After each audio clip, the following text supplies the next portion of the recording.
Hello and welcome to Kitchen Counter Crafts. If you like this video, would you please like, comment, share, and subscribe?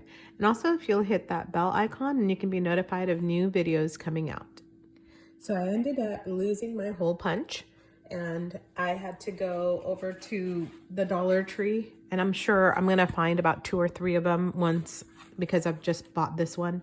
And so while I was there buying a hole punch, I found this label maker kind of hanging up right by there, and I had not seen that before. So of course, being $1.25 now at the Dollar Tree, I thought I can't quite resist that because it reminds me of my Dymo label maker.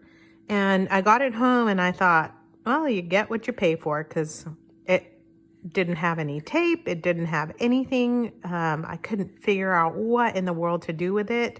I know how the Dymo works. You just feed the little sticky strips through there and it works, but and this thing does do the clicky thing, but there was no tape, no nothing.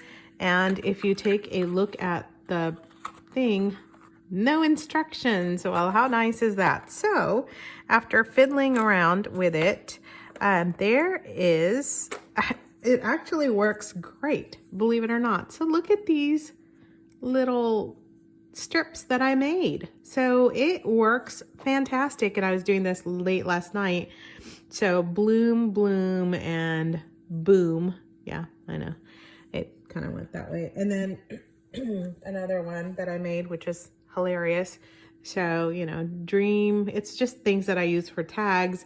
And yeah, deem, which I can't use either. So anyway, just a warning: if you craft at night, you might not actually be thinking straight. So anyway, that's okay. All that is just paper, so it's no big deal.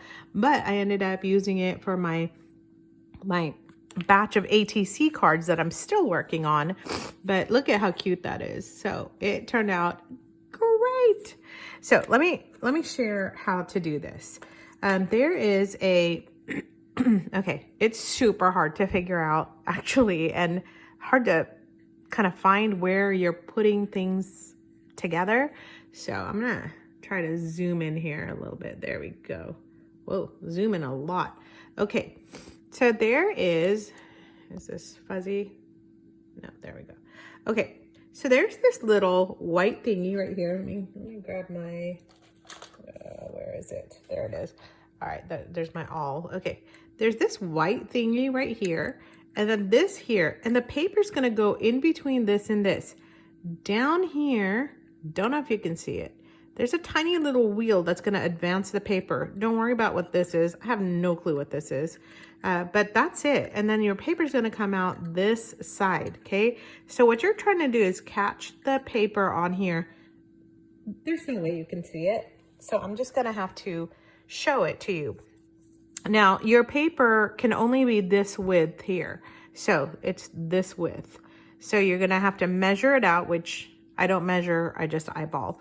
And what I did was I just went to my, whoa, nope. Okay, there we go, zoom out. I went to this, and because I don't measure, I just kind of was like, you know what, it looks like it's about the size up to this little piece here.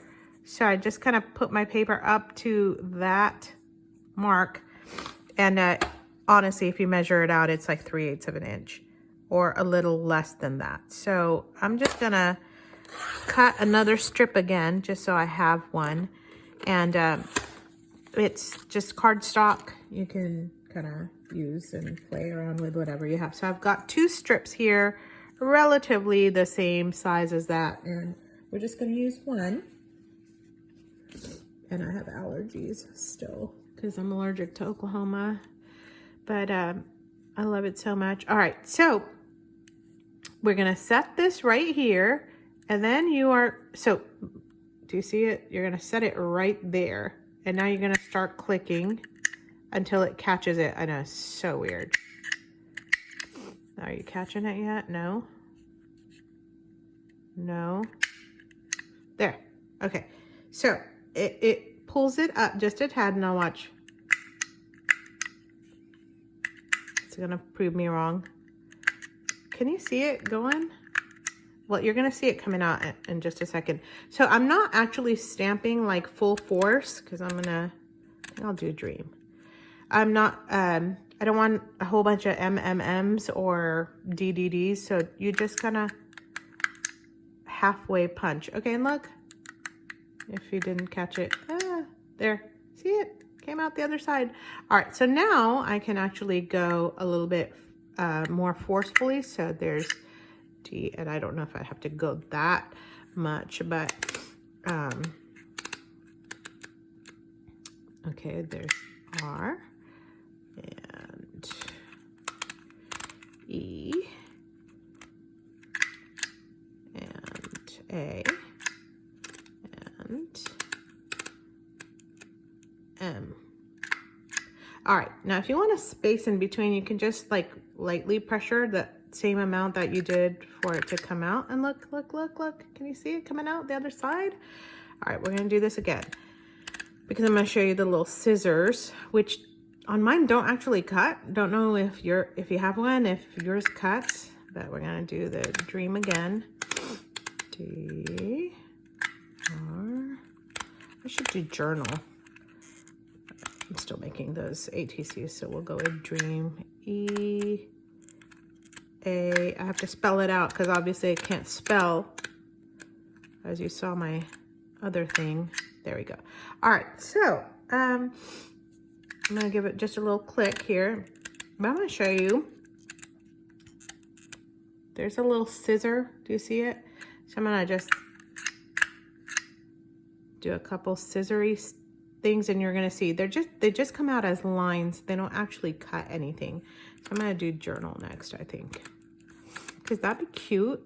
Oh, notes, because I made tiny little notebooks. Okay, N O T E S. All right, and then just a couple clicks. All right, so check that out. So you've got Dream Dream, and then where the scissors were, it gave me these little kind of dash lines there. I'm gonna do another notes because I have several little notebooks. I don't know if they're teal colored though, but oh well. Let's just do that, and then I'll show you what I did with the printouts to get them to look cool. Uh-oh, don't know where I'm at. You're literally gonna have to spell this out, or maybe you're way more talented than I am. Could be. All right, so there's how it prints out. Fantastic, isn't it? So I'm gonna leave that strip in there because I've got more to print up, but I'll show you what I did. So here's my Dream Deem. And what I'm gonna do is show you how to bring color so that you can actually read what this is saying. So I'm gonna go back to my cheapy washable ink pad that I found at a yard sale, and I'm going to try to use it to death. So everything is going to be blue in my Dominion here. And I literally just go like this to it. Just gonna wipe it onto the thing, and then I kind of do it in two different directions, so not just up but down. There we go. Check it out. My M not looking so great. I don't know why the M's are not coming out so great. Maybe I'll just remember to kind of push down on that a little more. So let's focus in. There you go. How about that? So once you just add a little bit of color, this really pops. You can use, I don't know, like put some paint on it. You can even sand that down a little bit so you can see just a different color emerge. But for me, easiest is to just take something like this, or take your Distress ink oxide and just give it a little, ooh, look at that. Oh my goodness. Okay, wait. there's more. But wait, there's more. Check that out. You can even do 2 colors. So pretty. It looks like it's a patina now. So anyway, and what I did with that then is I took a little bit of pink lace. I made a tiny tag, which I can show you how to do. I just kind of mass make these guys because I use a lot of them. And then I just took my big needle. Don't know where it went. Oh, there it is. So there's just a big kind of an upholstery needle, and I just go straight through and tie it all together. And because, you know, the lazy girl's way to crafting. So anyway, I hope that was helpful for you. If you have a Dollar Tree near you, go grab one. And actually, if you have a Dymo maker, you can do the same exact thing with it. So you don't have to have any of those tapes. You can just use this guy to make some embossed labels. How cool is that? Who knew? Who knew? I didn't know. But that solves the mystery as to why these guys are not being sold with the expensive tape that kind of runs out. So anyway, I love it when things that are old are made new again. So go get you one of these just for $1 something, $1 and change, and don't look back. So I hope this was a useful video. If you're interested in my ATC journey and making a pocket letter, I have some videos and I'll put the links right below. Until next time, bye.